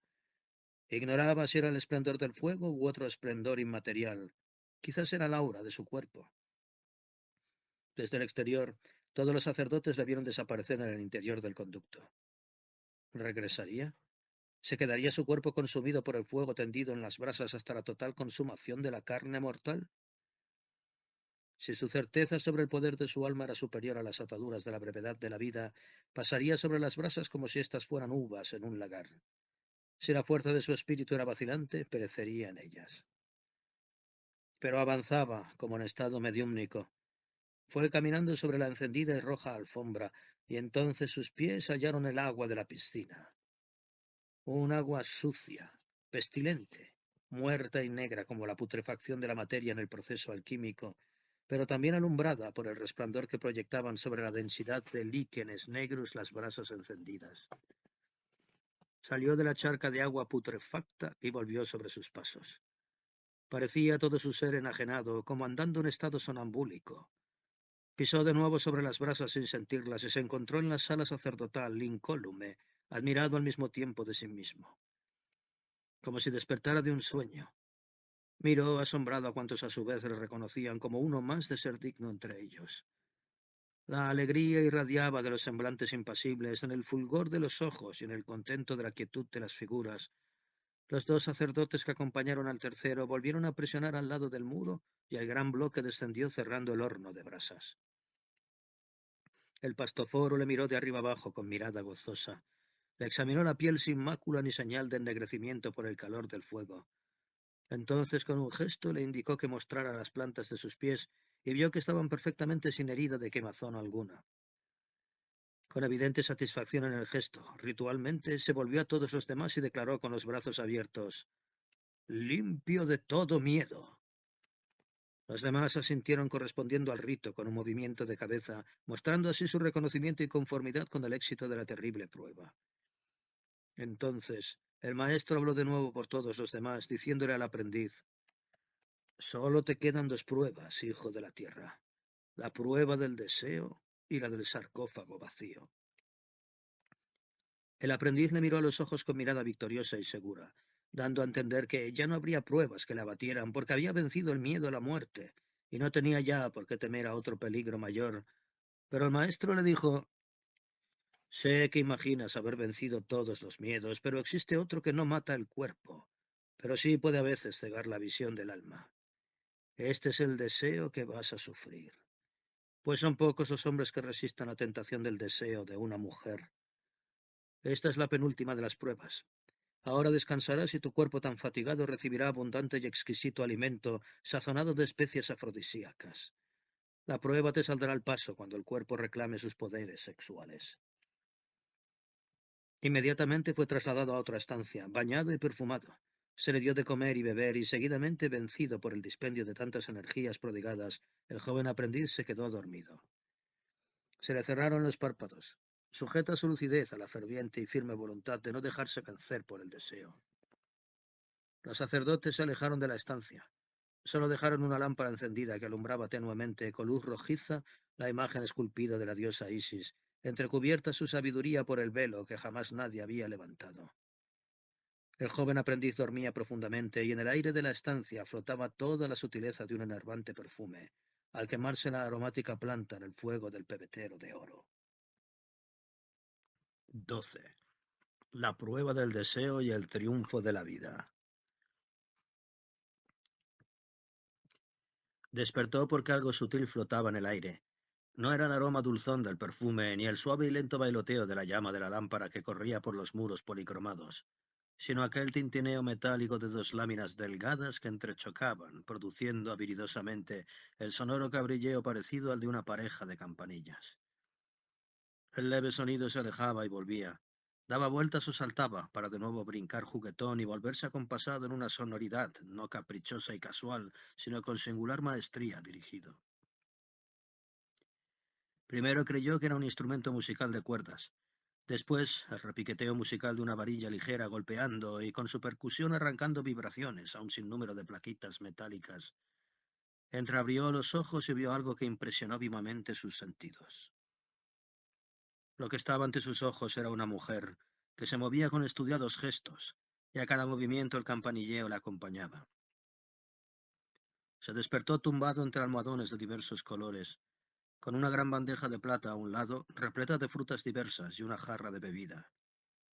Como en el mismo corazón de la gran pirámide iniciática se hallaban manjares para halago de los sentidos y vino, como si fuesen los arrabales de Memphis, donde las cortesanas de las más diversas latitudes ofrecían sus encantos y la sabiduría en el conocimiento de los placeres. ¿Cómo se encontraba allí aquella bella mujer que estaba ahora ante sus ojos danzando lascivamente? Se dio cuenta de que aquella, como le había anunciado el maestro, era la prueba del deseo. Inmediatamente su mente se aferró al propósito de arremeter contra la mujer que, con su belleza exuberante, le tentaba danzando. Pero era tan bella. ¿No se le había enseñado a admirar la belleza suprema? ¿Cómo no admirar entonces la hermosura del cuerpo femenino y sentirse atraído por el hechizo natural de su gracia? ¿Qué error podía haber en la contemplación de la belleza? Pero ¿no presuponía la admiración a la vez el deseo de poseer lo admirado? Allí estaba ella, Isis, Isis física, la Eva y la serpiente, el número 16 de la filosofía hermética que simbolizaba la serpiente, la mujer y la sabiduría. Pero cuidado, porque el doble de 16 era 32, y este equivalía a las dos serpientes, una de ellas sabia y la otra como mujer tentadora. Era la mujer y al mismo tiempo la serpiente, que en círculo rodeaba el árbol de la vida. Pero cómo iba a pensar en los simbolismos y la filosofía cuando ante él tanta belleza femenina se mostraba. Danzaba, y el movimiento de todo su cuerpo cobraba un lenguaje sensual que describía con el lenguaje gestual del cuerpo todos los secretos del amor que forman la dicha de la mujer y el hombre. Era una escultura asiática dotada de vida, senos recogidos como dos naranjas, estrechas caderas cimbreantes, muslos perfectamente torneados y entre ellos como la flor de loto el sedoso vello de su sexo. En la garganta delicada de los tobillos, dos ajorcas provistas cada una de un diminuto platillo de oro que a cada movimiento de los pies vibraba con dulces sonidos. Los pies pequeños, carnosos, con vida propia, sabios sus dedos, adornado uno de ellos con un anillo, el vientre como la placa de una rosada concha, y en el ombligo el adorno de una piedra preciosa. Los hombros redondeados, los brazos cadenciosos en sus movimientos, huyendo toda la expresión al centrarse en las manos y las puntas de los dedos sabios. Era el rostro más bien moreno, la boca carnosa y sensuales los pintados labios, siempre húmedos y como sedientos. Grandes y rasgados los ojos, sombreados sensualmente, y toda la cabeza adornada por el esplendor de la cabellera negra, abundante y recogida en una cola, en la nuca, sujeta por una jorca de oro que dejaba libre la cola de pelo abanderada a cada movimiento de cabeza, que la hacía cabalgar sobre uno de los hombros, otras extenderse como un velo sobre los pechos soberbios, inmóviles, o de pronto con gesto sabiamente estudiado por la danzarina, cubrirle el rostro como un velo, por entre cuyos suaves flecos centelleaba la negrura de los grandes ojos tentadores y dominantes. El aprendiz quedó como extasiado ante la figura. El hechizo del poder del sexo golpeó en sus sentidos, despertándolos furiosamente. La vio acercarse tentadoramente a su cuerpo, echársele casi encima, pero sin que notase el peso del cuerpo femenino, mas sí los botones de los senos que jugueteaban sobre su pecho. En tanto los grandes ojos parecían devorarle y contarle las más inaudibles promesas de los placeres que le aguardaban, y los grandes labios entreabiertos mostraban como en un incitante estuche las perlas blancas de los dientes. Le acercó tanto el rostro que toda la mata de pelo se volcó sobre el suyo como cegándole, y entonces notó la caricia de los dedos hábiles como los de un arpista acariciarle el sexo. Fue como la sensación de un latigazo. Su falo se tensó como la flecha en el arco. Pareció que le iba a estallar, y cuando iba a rehuir la caricia con la protesta le fue enmudecida por la boca que se la sellaba con un beso, y seguidamente por la lengua que se abría paso. Era para él un placer indecible, y sin embargo, aquella última caricia le recordó la lengua del áspid, y todos los mecanismos mentales que le habían sido condicionados por la impulsión de las teorías religiosas se sublevaron dentro de él. Con un impulso superior a sus fuerzas que le impedían la satisfacción del deseo, apartó bruscamente el cuerpo femenino que tenía encima y que pérfidamente comenzaba a moverse buscando que la penetrara. La mujer se retiró impelida y humillada en la contradicción del juego iniciado que se repelía. Se enderezó a unos pasos del joven aprendiz, mirándole sin comprender su impensado arrebato. ¿Por qué despreciaba los placeres de la naturaleza? Su belleza para tantos otros tan deseada y codiciada. Jamás le había ocurrido situación semejante. Todos los hombres habían sido envueltos en las redes de su atractivo, exaltados por el placer, desorbitados cuando ella lo había decidido por la más enajenante lujuria. A todos los había vencido con su arte amoroso. Nadie había resistido ni a su belleza ni a sus recursos eróticos. Se quedó mirando al joven desnudo, todavía con el falo enhiesto que la rechazaba contradiciendo sus propios deseos. No lo comprendía. Le miraba desconcertada. ¿Por qué le miraba con odio? Después de todo, ella era una mujer, la representación genuina de la vida física, la matriz engendradora de nuevos hombres, el huevo filosófico y la fuente de toda renovada existencia. Cumplía como mujer su misión, la misión del amor y de facilitar el más elevado de los goces al pobre y desvalido ser humano, que en la mujer reencontrábase a sí mismo y se compensaba de toda frustración con el placer del orgasmo. Todo lo demás de la vida, ello lo había observado la conducta del hombre servido, nada valía comparado con el amor. ¿Acaso no le habían confesado algunos que, terminado el placer, les parecía que eran el centro del universo, y que el lugar de reposo y altar del amor en aquel instante era como una barca, una nave majestuosa, inmóvil en el océano del espacio sideral, lo mismo que el botón del centro del círculo y que en su equilibrio se resumía todo, la vida, el ser y el no ser? Y ahora que el joven, en la plenitud de su existencia, rehusaba el más preciado de los néctares, menospreciaba su hermosura ofrecida, la sabiduría de su arte amoroso. ¿Por qué? Y se quedó mirándole, sin comprenderle, y preguntó al joven con dolido acento, ¿por qué? Él la miró profundamente. También él poseía la sensibilidad de la vida. En el tono de la voz de la mujer desairada advirtió que, desechado su ofrecimiento, era como una copa cuyo líquido se le había derramado, sin dar satisfacción al sediento. Sintió una leve piedad por ella. Respondió sin dureza. ¿Por qué? Porque como mujer representas para mí el enemigo de mi alma ascendente. Eres el triunfo de los sentidos y la pérdida de la lucidez. Tú eres la tentación del hombre. ¿Qué es lo que dices? Estás blasfemando. Si tú pretendes ser el espíritu, yo soy también espíritu y materia a un tiempo. Sin mí, tú, aprendiz de hombre, no existirías ni como ser humano ni como alma, pues yo soy la vida y tú solo puedes vivir como espíritu cuando haya muerto en ti la vida. Y tú solo puedes vivir como espíritu cuando haya muerto en ti la vida. Todo lo que hay en tu cuerpo que tanto menosprecias existe en él para el cumplimiento de una finalidad. ¿Vas a despreciar el agua si la sed te acomete? ¿El pan si el hambre te acosa? ¿El amor físico si tu deseo te lo pide como reflejo de la exigencia de tu cuerpo? Tu mente, joven aspirante, está llena de fantasmas, de imágenes que te han sugerido como reales. También yo, como mujer, soy polivalente y múltiple en imágenes. Es mi realeza el ejercer mi belleza física para cautivar al hombre y desarrollar en él el placer del amor, para que con la trampa del amor perpetúe la vida. El joven sentía su mente llena de contradicciones a las que el deseo refrenado daba más poder. Temía a la mujer desnuda por su deslumbrante belleza, pero tanto más cuando el sonido de su voz le hablaba con tales razonamientos bañados de dulzura. La increpó deseoso de negarla. Eres la tentación del hombre, cállate. No quiero oírte. Eres la Isis terrestre, y yo solo amo a la Isis divina, la Virgen espiritual. No sigas hablando, porque de tus labios solo brotan bellas blasfemias contra la rectitud de mi alma.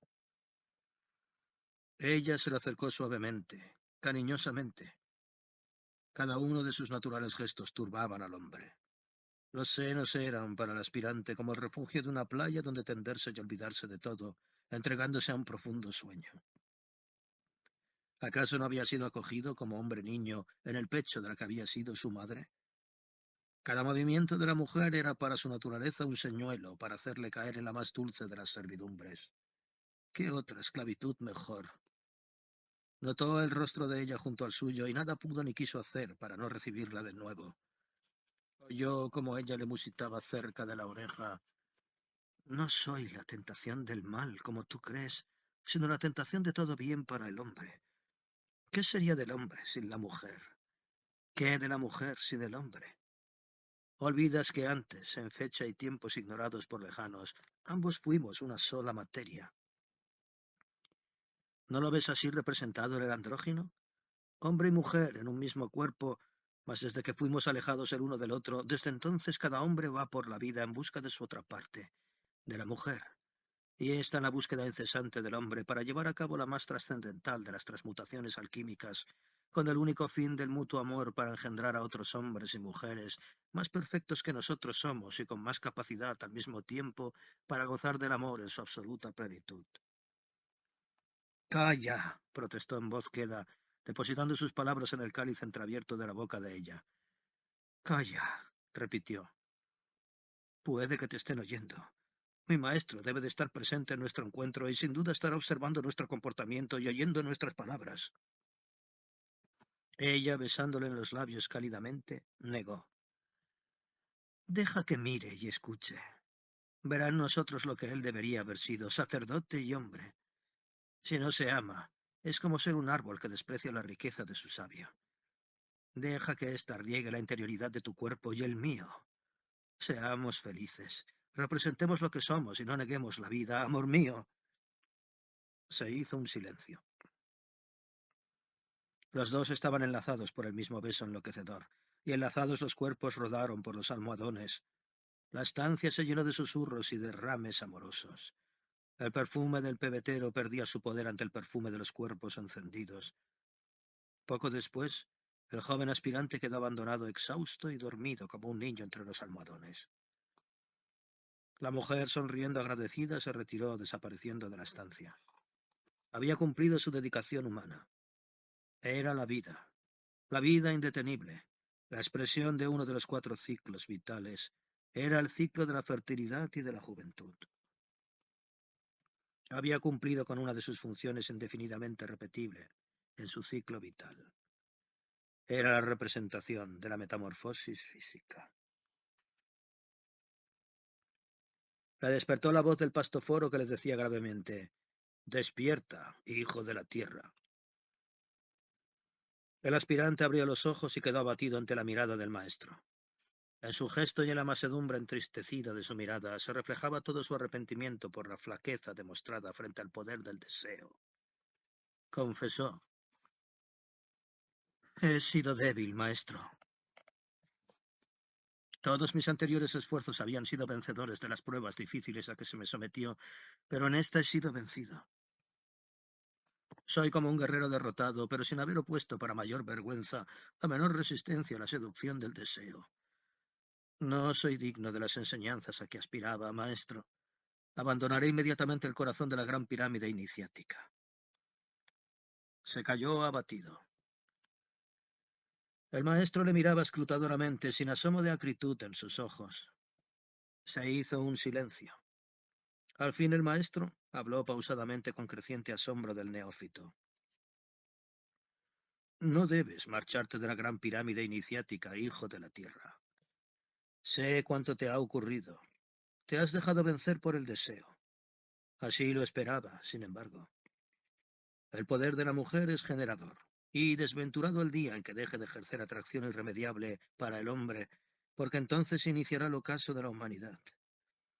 Ella ciertamente es la sal de la tierra, la alegría de la existencia, el sedante de todas las desdichas y consuelo para el hombre amado. En el orden físico cumple su misión generadora. ¿Y cómo sería posible, sin todo el concurso del atractivo de sus sentidos, a las artes que utiliza para seducir a quien con mirarle a su vez le ha cautivado? Te has mostrado débil, pero humano al mismo tiempo ante su fuerza indiscutible. La fuerza de la mujer y de su sexo rinde a la más poderosa ciudad. Hace doblar la espada al caudillo más aguerrido, y es ella quien en la semipenumbra o en segundo plano gobierna los mundos, aunque los humanos llevados de su vanidad con frecuencia imaginan ser los reactores de las naciones. Así está dispuesto.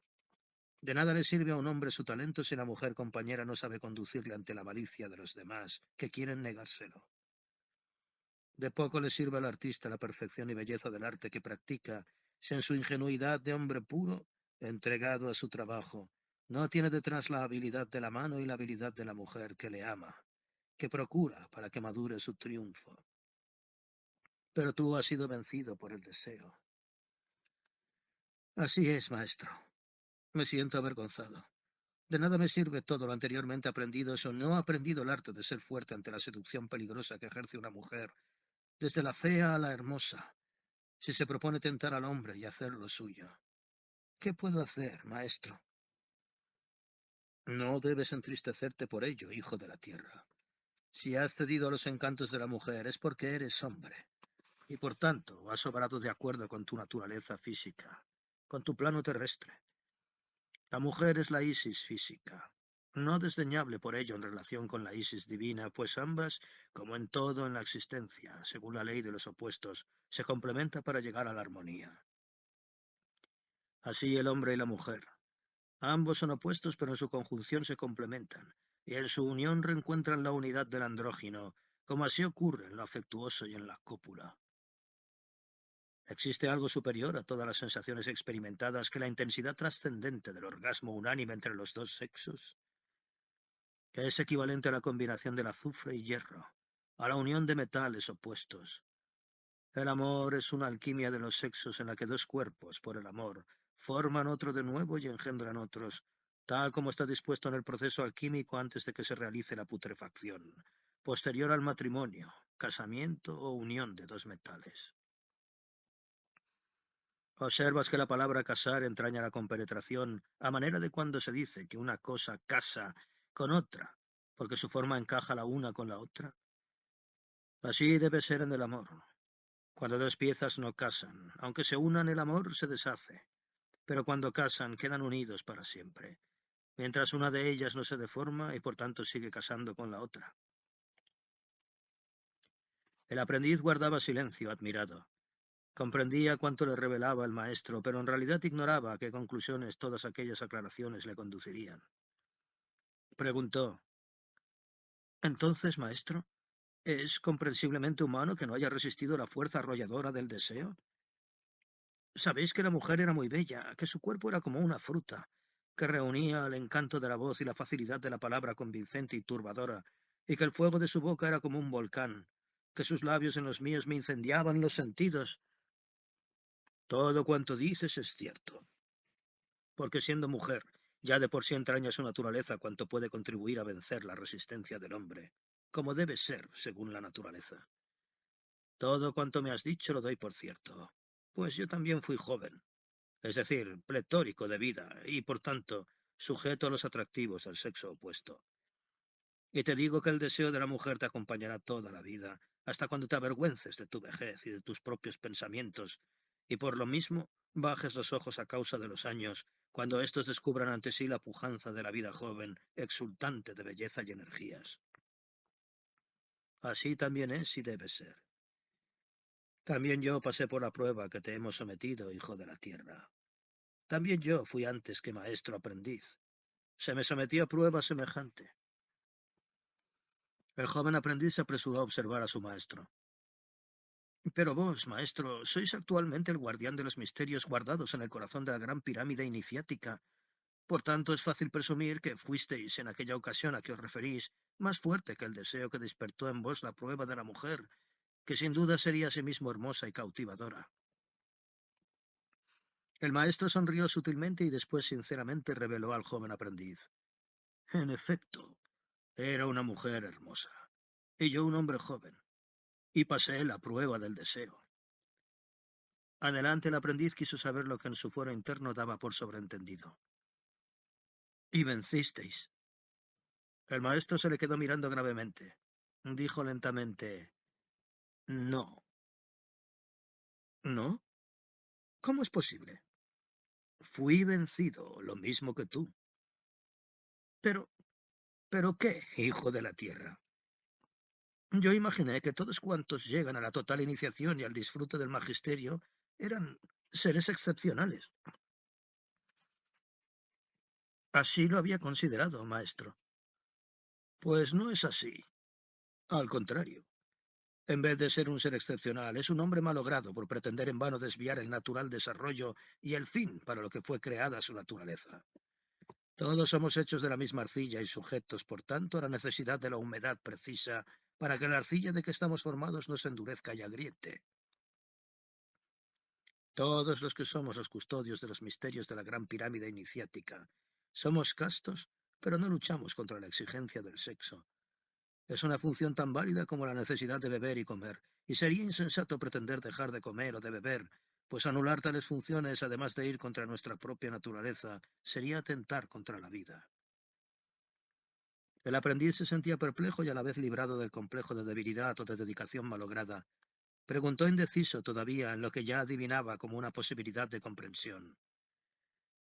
Siendo así, ¿podré continuar ejerciendo mi aprendizaje en el seno de la gran pirámide iniciática? Ya lo estás haciendo. En este mismo instante y con mis palabras vas recibiendo una fase más de la enseñanza. ¿No seré ahuyentado a causa de mi debilidad? Por el contrario, estás admitido. Tu debilidad te honra como hombre y persona. ¿Imaginas qué clase de hombre hubiese sido de haber ahuyentado de tu lado a una mujer joven y hermosa que te ofrecía sus mejores dádivas? Qué frialdad la tuya, más inhumana. Qué deshumanizado comportamiento. ¿Qué se podría esperar de hombre semejante?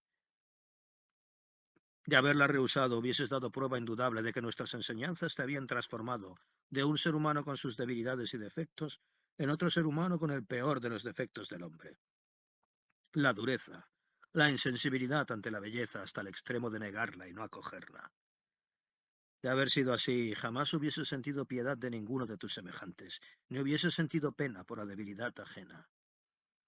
Este es el peor defecto del hombre, la soberbia que le corrompe al conseguir que el frágil ser humano se sobreestime como un ser superior. Perdonable será siempre el que por ser humano es demasiado humano, mas aquel que por no serlo es inhumano no merece nuestro respeto ni mucho menos estima.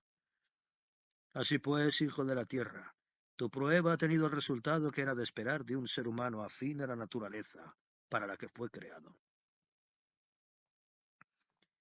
La alegría inundó el corazón del joven aprendiz que, puesto en pie, se inclinó humildemente ante su preceptor. El pastoforo entonces añadió: Ahora te falta la prueba del sarcófago vacío.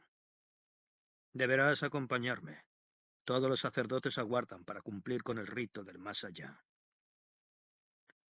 El aprendiz asintió con la cabeza dispuesto a obedecerle. Sígueme, le dijo. Fue con él, ya con el mandil sujeto de nuevo a la cintura. Cruzaron otra estancia y comenzaron la ascensión por los diversos corredores, todos ellos dispuestos según el contenido criptográfico del libro de los muertos. Por lo mismo, el pasillo descendente dentro de la gran pirámide iniciática correspondía al período de la iniciación del aprendiz, quien, al haber pasado por todas las pruebas, remataba su preparación iniciática con la prueba final, en la cámara del rey, en el sarcófago vacío, de granito. Cuando maestro y aprendiz llegaron a la sala de la cámara real, en su interior ardían dos lámparas, cada una colocada al pie del sarcófago vacío. En el centro y entre ambas, sobre otro trípode, se encontraba algo asombroso. Se trataba de dos manos de oro que sostenían una esfera de cuarzo que no tendría más de 20 centímetros de diámetro. Curiosamente, del interior del cuarzo emanaba una luz que era proyectada al exterior repitiendo la estructura cristalográfica del mineral. Cuanto más se fijaba la vista en el interior de la esfera, más se advertía la repetición de varias estructuras piramidales, como sobrepuestas las unas a las otras. ¿Qué significación poseía? ¿Cuál su poder? El sarcófago estaba bellamente decorado en sus caras externas con vivos colores que lo policromaban con motivos simbólicos. Todos los sacerdotes guardaban el más profundo silencio, inclusive las indicaciones entre ellos eran realizadas con el lenguaje ritual del gesto. El aprendiz fue situado junto al sarcófago, y un sacerdote le despojó del mandil. Estaba desnudo, como vino la vida terrestre. El maestro le dijo gravemente: Hijo de la tierra, esta es la prueba del sarcófago vacío. Te depositaremos en su interior para que entres en el reino de la muerte y traspasando sus límites viajes a la otra vida. Los elementos corporales y espirituales se separan durante un periodo de tiempo de 3 días. Tu cuerpo permanecerá en el sarcófago mientras su espíritu viajará al reino de las almas. Tu cuerpo ahora está desnudo tal como acudió a la vida material mortal y fugitiva. Tu alma desprendida del receptáculo del cuerpo en que está contenida cobrará alas y advertirá, según la altura que alcance, la visión de lo supremo. Cuando regrese tu yo profundo de nuevo a la bolsa de tu cuerpo, habrás adquirido la visión de la parte de eternidad que corresponde en este ciclo de vida terrestre que te ha correspondido, según la evolución de tu alma en las diversas transmigraciones anteriormente sufridas. El maestro hizo una pausa.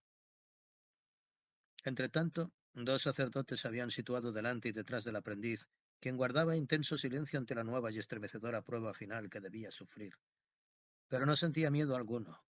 Estaba totalmente dispuesto a seguir su iniciación hasta donde sus posibilidades físicas, mentales y espirituales le permitieran. Entonces se sintió levantado del suelo por los 2 sacerdotes y colocado horizontalmente con la ayuda de otros 2. Le colocaron sobre el sarcófago vacío y poco a poco le fueron descendiendo al interior hasta su fondo, abandonándole cuidadosamente. Quedó tendido en él. Desde el fondo veía la bóveda de colosales bloques que formaban el techo. Veía el movible esplendor de las luces de las lámparas y en su inmovilidad concentrada vio como el rostro del maestro asomaba por uno de los costados del sarcófago y desde arriba le hablaba pausadamente. Ahora te aplicaremos el ungüento del viaje en la frente. Es un preparado sacerdotal que solo nosotros conocemos y practicamos para viajar al más allá del reino de las almas. Pero atiende, hijo de la tierra. Primero deberás concentrar todo el poder de la mente en el objeto de tu traslado espiritual, pues solo se puede lograr aquello que mental y fervientemente se desea con todos los poderes de la voluntad. Voy a explicarte lo que, para no dejarte en la ignorancia, debes saber. Uno de nuestros más antiguos sabios aconsejó a uno de los faraones enviar a sus naves al Líbano en busca de cedros para las construcciones arquitectónicas de los templos de Egipto. El faraón accedió y dispuso las embarcaciones precisas. Pero entonces el sabio recomendó al comandante de la flota que buscaran en los bosques del Líbano el hongo divino de la inmortalidad, aquel que tiene la sombrilla colorada salpicada de manchas blancas, recomendándole lo recogieran en gran cantidad y dejara que durante el viaje de regreso se secaran y fuesen guardados en la protección de vasijas. Así se hizo, y cuando los hongos llegaron a Egipto fueron entregados a la clase sacerdotal a la que pertenecemos. Entonces, los hongos desecados fueron macerados debidamente, mezclándolos con azufre, y se hizo con la masa una pomada. La misma pomada te será aplicada en el centro de la frente y entre las cejas, en el espacio que corresponde a una sutura craneal que permite el paso de la fortaleza de la pomada, en el mismo punto donde en la lejana India sus sacerdotes, que conocen el secreto poder del hongo maravilloso de la inmortalidad, sitúan el lugar del tercer ojo. ¿Lo has entendido, hijo de la tierra? Sí, maestro. Una vez te sea aplicada la pomada en la dosis correspondiente que la experiencia nos enseñó, después de infinitos y dolorosos fracasos, poco a poco tu mente sufrirá la somnolencia del alejamiento de la vida física, y dominarán en ti los elementos espirituales que, libres de las ataduras de la materia y de sus exigencias, volarán por la eternidad como suele el alma después de la llamada muerte del cuerpo. Procura, cuando estés alejado de los cuidados de la tierra, recoger en tu espíritu todas las experiencias para que te sirvan de encubramiento en tu evolución espiritual, al regreso de tu alma del largo viaje. En efecto, lo anteriormente expuesto es aceptable debido al uso que desde la antigüedad se hizo, como refiere entre otros el famoso poeta Robert Graves, así como Huxley, el Dr. Howard y otros, que el uso de alucinógenos procede y fue empleado por minorías selectas en la antigüedad, utilizándose además del hachís por los ismaelitas, probablemente también el hongo Amanita muscaria, el cual aparece representado en algunos bajorrelieves egipcios y en papiros en forma lineal de sombrilla. Se supone con bastante aproximación por su verosimilitud que los alucinógenos utilizados en la antigüedad lo fueron solo para finalidades espirituales y el logro de la separación del cuerpo de los poderes del alma. El maestro prosiguió revelando al aprendiz. Sin embargo, en tanto aguardes los efectos de somnolencia de la pomada, no dejarás de fijar tus ojos en la esfera de cristal de cuarzo que sostienen las dos manos de oro. Debo observarte que la estructura interna de esta esfera repite la forma piramidal infinitamente como múltiples reflejos de sí misma, y retiene en su estructura una energía magnética que es la base de la construcción piramidal, secreto que en su día te será revelado en la enseñanza superior de esta última fase de tu iniciación hermética. Siguió una breve pausa a su explicación con objeto de que el aprendiz captara toda la significación de lo que anteriormente le había revelado. Luego le preguntó, ¿estás dispuesto? Sí, maestro. Entonces hágase tu voluntad como es la nuestra, dijo. Se inclinó ante el aprendiz y con un ademán indicó a los otros que prosiguieran el ritual. Inmediatamente entraron en la cámara real dos sacerdotes llevando uno una espátula de oro y el otro una vasija de cristal decorado con la imagen de la diosa Isis. Incorpórate, mandó el pastoforo al aprendiz. Este, obedeciendo, se incorporó, dejando su cuerpo doblado en arco de 90 grados y ángulo recto. Permaneció con los brazos cruzados sobre el pecho y con los ojos fijos en la esfera de cristal de cuarzo que, por efecto de las lámparas, parecía relucir desde su misma entraña mineral. Los dos sacerdotes se aproximaron uno por cada lado del sarcófago vacío, y uno de ellos recogió con la espátula cierta cantidad de pomada contenida en la vasija. Delicadamente la aplicó entre las cejas del aspirante repetidas veces, cumpliendo el ritual establecido. Inmediatamente los sacerdotes comenzaron a cantar en voz baja y monótona, repitiendo las frases litúrgicas del ceremonial religioso. Callaron los sacerdotes. En la frente del aprendiz, entre ceja y ceja, había quedado un círculo de pasta oscura y amarillenta del tamaño de un medallón. El joven mantenía los ojos fijos en la esfera de cristal de cuarzo que servía para facilitar al mismo tiempo la autosugestión del sujeto. La esfera parecía a sus ojos, clavados en su volumen circular, desprender una irisación particular. O era un efecto óptico debido a su persistencia en mirarla fijamente. ¿A qué era debida aquella irisación que despedía? ¿Había sido previamente calentada y luego depositada entre las dos manos de oro que la sostenían? No se lo habían dicho. Quizá algún día, cuando se le enseñara las ciencias de la arquitectura, del conocimiento de las plantas y los minerales, le fueran revelados muchos conocimientos que ahora para él solo eran motivo de asombro por el desconocimiento de los más altos saberes. Pero parecía que de la bola emanara poderosos impulsos eléctricos. ¿No se le había dicho alguna vez que como remate del piramidión de la construcción triangular de la pirámide existía una esfera de un mineral desconocido que servía para recibir las chispas eléctricas? Seguía embebido en tales reflexiones, y con la mirada fija en la esfera de cristal de cuarzo de la que emanaban destellos. Al mismo tiempo, por efecto de la pomada empastada con la espátula entre sus dos cejas, notaba que su cuerpo perdía gravedad. Lo mismo que si poco a poco fuese flotando en un ambiente más denso que el del aire, y, como se le iban los ojos quedando como fijos sin poder cerrar los párpados, mirando la esfera de cristal. Y entonces le pareció que ya no era dueño de su cuerpo, que su voluntad se olvidaba de la materia orgánica y de su propia fisiología. Estaba cada vez más enajenado. Pero no era la suya una alienación sin furia extravertida, sino una paz que iba en aumento gradualmente, ocasionándole un recóndito placer, lo mismo que cuando niño se dormía en el regazo de su madre. Ni siquiera advirtió que los dos sacerdotes pendientes del estado hipnótico en que el brillo de la esfera y el poder del alucinógeno le habían sumido, depositaban su cuerpo horizontalmente dentro del sarcófago vacío, dejándolo en total inmovilidad, abandonado. El aspirante permaneció como muerto, con los ojos abiertos de brillo vidriado, mirando con una fijeza impresionante algo que le ofrecía la mente y que nadie, solo él, podía ver. Entonces el maestro habló dirigiéndose al dormido, diciendo lo que el ritual indicaba en aquel caso. Oye mis palabras, hijo de la tierra. Desde ahora dormirás fuera de la vida durante 3 días con sus noches. es decir, el tiempo justo de 72 horas, la quinta parte del perímetro de la circunferencia, la cuarta parte de la altura repetida de la gran pirámide, pero despertarás al tercer día entre los vivos y los muertos, y cuando alcances la plenitud del Maestro perfecto conseguirás, cuando se colme la medida del tiempo caduco, pasar al tiempo sin tiempo, y te sentarás a la diestra del Padre. Voy a cerrarte los ojos para que en la oscuridad del sentido de la vista, la verdadera visión alumbre tus interioridades. Inmediatamente el guardián de los grandes misterios, el pastoforo, cerró con las yemas de sus dedos los párpados del aprendiz, y éste quedó en el interior del sarcófago vacío como si estuviera muerto. El sacerdote se volvió hacia sus colegas y, en lenguaje gestual, asintió afirmativamente con la cabeza. Seguidamente, se elevó de cuantos estaban en la cámara real un canto litúrgico que fue decreciendo al mismo tiempo que, en fila de a uno, fueron todos abandonando la estancia.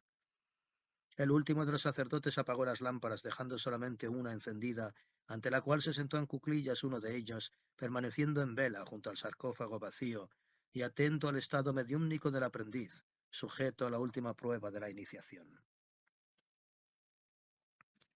El aprendiz, sumergido en un ámbito desconocido anteriormente para su experiencia física, notó que estaba sumido en una profunda oscuridad, como en un mar de tinieblas, pero un océano lleno de silencio y sin el menor signo del paso del aire. Era como un mar intensamente azul, pero con sus aguas metalizadas por lo quietas y llanas. De pronto, aquella inmensidad comenzó a reverberar, lo mismo que si millones de puntos plateados entraran en movimiento, y a la vez cada punto fuese un sonido, y unos labios grandiosos emergieran de aquel océano y deletrearan palabras que no percibía, pues eran del todo inaudibles al oído humano, pues sólo podía entenderlas la mente por mediación del espíritu nítido. Sabía el aprendiz que aquella muerte a la que se le había sometido era una representación experimental y anticipada de la muerte, y su despertar equivaldría a la resurrección. Estaba en el umbral de los grandes misterios. Entonces, en medio de aquel océano surgió la figura de una gigantesca esfinge, y ésta, mirándole con sus grandes y enigmáticos ojos, le dijo con el movimiento de los labios: Yo soy la duda de todo enigma. Tu existencia no es otra cosa que un juego y un reto para que tu alma descubra la incógnita. ¿Cuántas veces, hijo de la tierra, te será preciso renacer para alcanzar la comprensión del enigma que explica la existencia del hombre? La esfinge desapareció con la misma celeridad que había aparecido a sus ojos. Después todo se volvió terriblemente oscuro, y de pronto entre tanta tiniebla apareció un punto brillante, dorado, porque todo lo áureo es representación solar, y de todo origen y unidad primigenia. El punto se transformó en una flor de loto, y el loto en una estrella de 5 puntas, con rayos en todas direcciones, que proyectaban los 7 colores del arco iris, 7 como el septenario, símbolo del número de oro. Y el quinario se transformó en una flor, la rosa mística, símbolo del amor que redime a las almas. Pero asimismo, la rosa se desvaneció y entonces surgió en toda su plenitud la figura de Isis divina con cuerpo de mujer. Un velo arrollado en espiral alrededor de su cuerpo indicaba la sabiduría velada. Isis sonreía al aspirante prometiéndole con su amor conseguir ser desvelada y alcanzar la sabiduría. Isis con voz dulce le revelaba: Soy tu alma divina, y en mí está contenido el libro de tu vida. Lee en sus páginas y comprenderás los misterios del mundo y de la vida humana que tanto desconcierta a tus semejantes, porque, atribulados por lo contingente de la vida cotidiana, andan con el desconocimiento de lo eterno. Caminan como ciegos por una vida que no pueden comprender, porque ignoran las bases del comportamiento humano en relación con la armonía de todo lo creado. No creas que ahora estás durmiendo, hijo de la tierra. Precisamente es en este tiempo sin medida cuando más despierta está tu naturaleza en los 3 órdenes: el espiritual, el físico y el intelectual. Cuando vuelvas a la llamada vida terrestre, guardarás de tu viaje al reino de las almas un vago recuerdo, pero te acompañarás siempre al objeto de que a lo largo de tu existencia terrena medites sobre cuanto has visto y oído, y tu formación espiritual sea más completa cuando seas llamado para la transmigración a otra existencia y a un plano superior en tu reencarnación. De pronto la figura de Isis desapareció. Volvió a aparecer aquel mar intensamente azul y aquietado de apariencia metálica, y el aspirante notó que su alma volvía a cobijarse en el encierro de su cuerpo. Suspiró largamente y poco a poco fue entreabriendo sus ojos, despertando de nuevo a la realidad de la vida terrestre. Cuando miró a su alrededor, vióse igualmente dentro del sarcófago vacío. ¿Cuánto tiempo había transcurrido? Parecía que tan solo hubiese permanecido en estado mediúmnico un instante, y sin embargo había transcurrido 3 días con sus noches, es decir, las 72 horas que el maestro le había anunciado. Pero entonces oyó un canto jubiloso dentro de la estancia. Eran las voces de los sacerdotes que cantaban su júbilo. Se sintió levantado del interior del sarcófago y vestido con indumentaria sacerdotal. Era admitido. En adelante sabía ahora el adepto que su tarea futura sería la de aprender los misterios de las ciencias en el interior del coloso de piedra que levantaba su vértice hacia el macrocosmos. Su iniciación había terminado. En adelante sería uno más de los poseedores de los sagrados misterios de la gran pirámide iniciática, la pirámide de Keops.